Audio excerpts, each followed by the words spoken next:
Eu queria, neste momento, convidar vocês para abrirem a Bíblia no texto do Evangelho de Mateus, capítulo 26.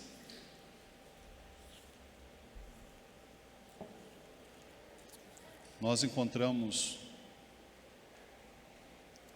aqui um processo importantíssimo a respeito daquilo que envolve um momento dessa ceia do Senhor, a partir do versículo 17, Mateus 26, 17, e depois Mateus 27, a partir do verso 32.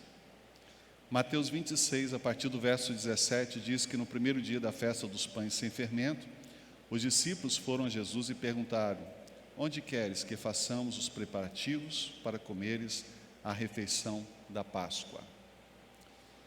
Jesus estabelece o que eles devem fazer a partir dali. Mas a Páscoa era a principal festa dos judeus. E Jesus iria participar desse movimento com eles.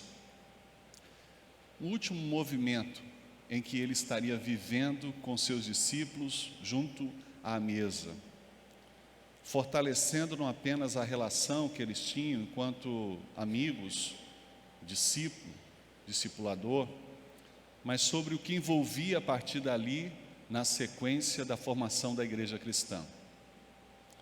E a pergunta que eles trazem é pertinente: onde nós vamos participar do momento mais importante das nossas vidas nesse tempo?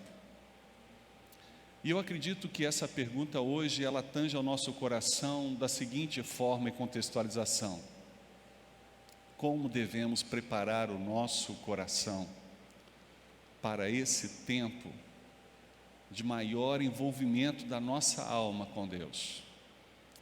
Como devemos nos preparar para viver esse tempo de maior integração e comunhão com o nosso Deus?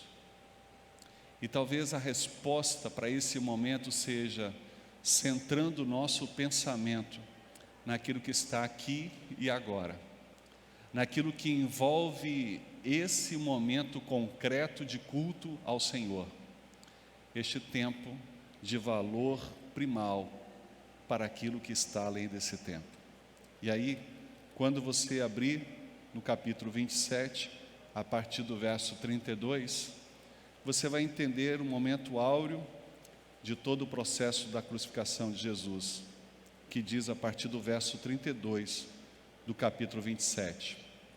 Ao saírem, encontraram um homem sirineu chamado Simão, a quem obrigaram a levar a cruz de Jesus. E quando chegaram ao lugar chamado Gólgota, que quer dizer lugar da caveira, deram-lhe vinho misturado com fel para beber, mas ele, provando, não quis beber. Então, depois de o crucificarem, repartiram suas roupas, tirando sorte sobre elas, para que se cumprisse o que havia sido falado pelo profeta: repartiram entre si as minhas roupas, e sobre a minha túnica tiraram sortes. E sentados ali o vigiavam. Puseram-lhe acima da cabeça sua acusação por escrito: este é Jesus, o Rei dos Judeus. E 2 ladrões foram crucificados com ele, um à direita e o outro à esquerda dele. E os que iam passando blasfemavam contra ele, maniando a cabeça e dizendo: tu que destróis o santuário e em 3 dias o reconstróis, salva-te a ti mesmo. Se és filho de Deus, desce da cruz. E os principais sacerdotes, com os escribas e os líderes religiosos, também zombavam. Ele salvou os outros e não consegue salvar a si mesmo. Ele é o Rei de Israel. Desça agora da cruz e creremos nele. Confiou em Deus, que ele o livre agora, se lhe quer bem, porque disse: sou o Filho de Deus. E os ladrões que com ele foram crucificados também o insultavam.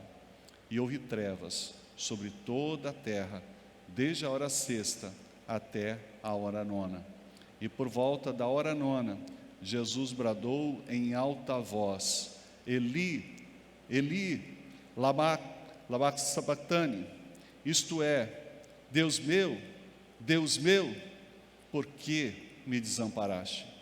E alguns dos que estavam ali, ouvindo isso, diziam: ele chama por Elias.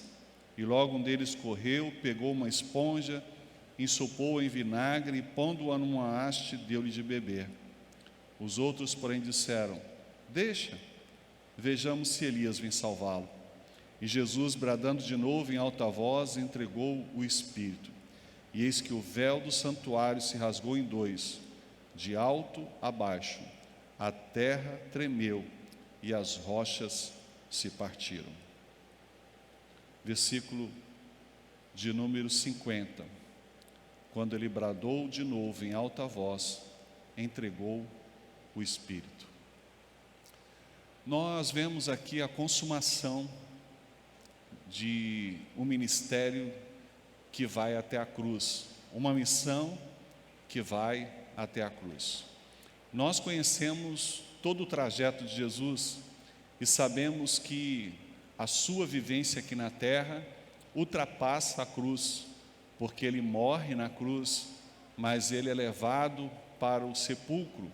Ali ele permanece por 3 dias e ele dali ressurge. Ele se reapresenta para os seus discípulos, os comissiona e lhes dá autoridade para poder seguir em frente no testemunho direto de que Cristo continua vivo e a sua vivacidade, ela é participada com a igreja do Senhor. Mas em outras versões nós vemos Jesus dizendo: está consumado, está fechado.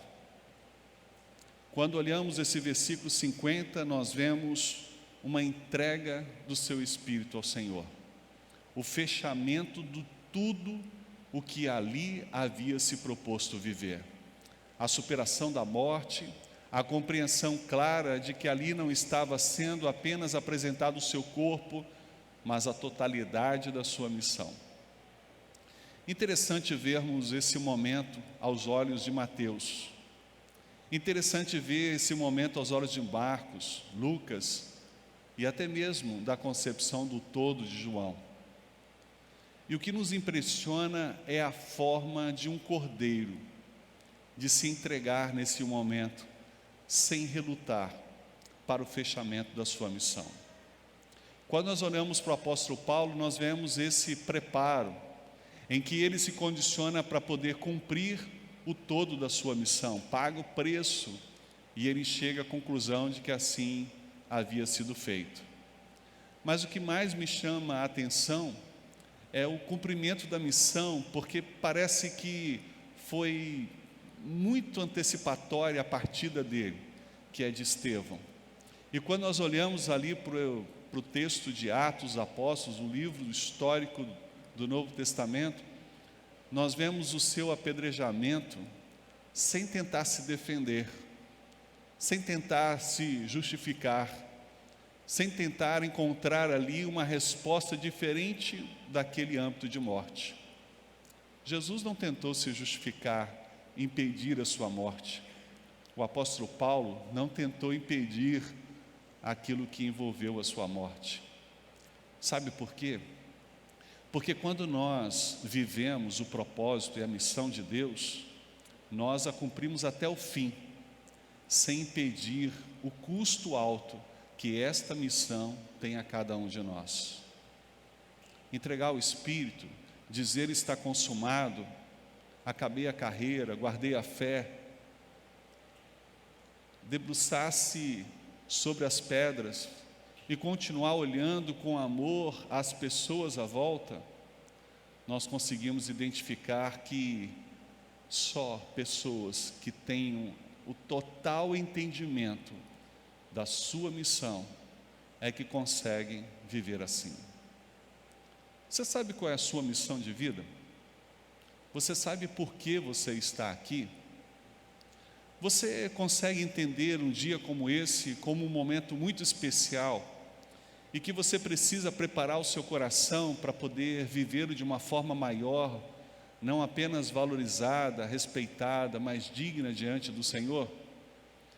Você consegue conduzir-se, encaminhar-se, planejar-se para poder se preparar cada vez mais, estar em condições cada vez mais para viver os momentos com o Senhor e testemunhar como os momentos mais marcantes da sua história, para poder levar a outros a viverem esses momentos e a marcarem não apenas um dia, um mês, um ano, daquilo que está além da sua história, que abrange a história da humanidade, porque nós podemos fazer dos momentos da nossa vida momentos marcantes, únicos. Jesus disse que os seus feitos, os seus milagres, alcançavam aquelas pessoas naquela ocasião, mas nós, alcançados pelo Espírito Santo de Deus, e até pelo o quantitativo destes que representam o corpo de Cristo, poderíamos fazer mais do que Ele fez no seu tempo. Aqui não cumpre a missão da cruz, aqui cumpre ações que testificam a glória de Deus, o poder de Deus, a autoridade de Deus sobre a nossa vida. Será que nós hoje podemos entender que o custo dessa missão, do propósito de Deus em nós, independente de qual seja, precisa ser cumprido, pago, para que se consuma esta ação dele em nós e a partir de nós? Eu quero orar neste momento e quero te deixar sair deste tempo, ou de você fechar o seu aplicativo com o seu coração em reflexão. Porque eu reclamo, porque eu me defendo, porque eu grito, porque eu peço para parar, porque eu quero impedir a consumação do propósito da missão que Deus tem na minha vida. Jesus não fez isso, Paulo não fez isso.